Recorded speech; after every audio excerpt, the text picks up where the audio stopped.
Hi, it's Kathy again, and I pulled another card from the Loving Words from Jesus during Virtue deck, and that's the card I pulled. Matthew 26:41, watch and pray that you enter not into temptation. And I'm going to read, there's a whole story, it's called Gethsemane. Then Jesus went with his disciples to a place called Gethsemane, and he said to them, sit here while I go over there and pray. He took Peter and the two sons of Zebedee along with him, and he began to be sorrowful and troubled. Then he said to them, my soul is overwhelmed with sorrow to the point of death. Stay here and keep watch with me. Going a little farther, he fell with his face to the ground and prayed, my Father, if it is possible, may this cup be taken from me, yet not as I will, but as you will. Then he returned to his disciples and found them sleeping. Could you men not keep watch with me for 1 hour? He asked Peter. Watch and pray so that you will not fall into temptation. The spirit is willing, but the body is weak. Okay, let me just say this.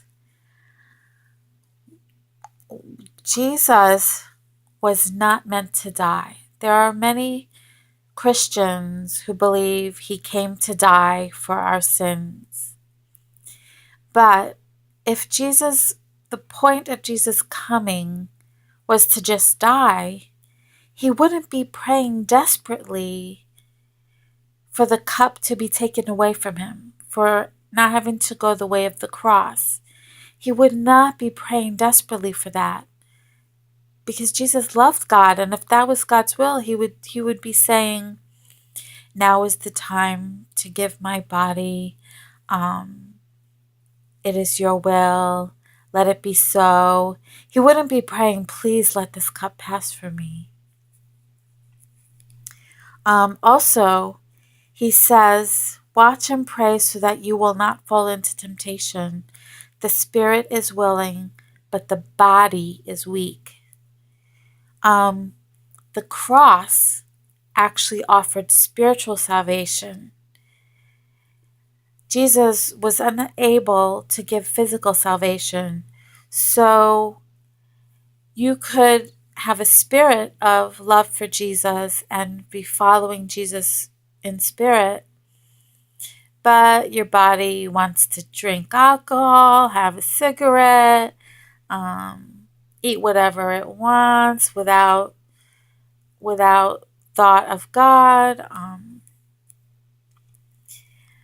So the cross is spiritual salvation.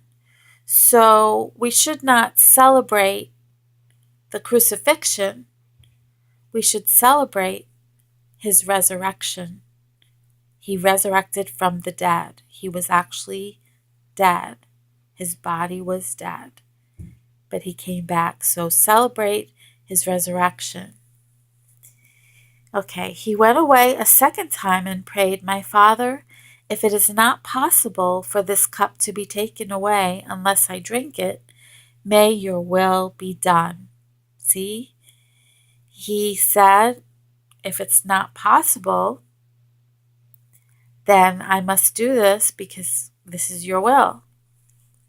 When he came back, he again found them sleeping because their eyes were heavy. So he left them and went away once more and prayed the third time, saying the same thing. Then he returned to the disciples and said to them, are you still sleeping and resting? Look, the hour is near, and the Son of Man is betrayed into the hands of sinners. Rise, let us go. Here comes my betrayer. So Reverend Moon teaches that if the disciples had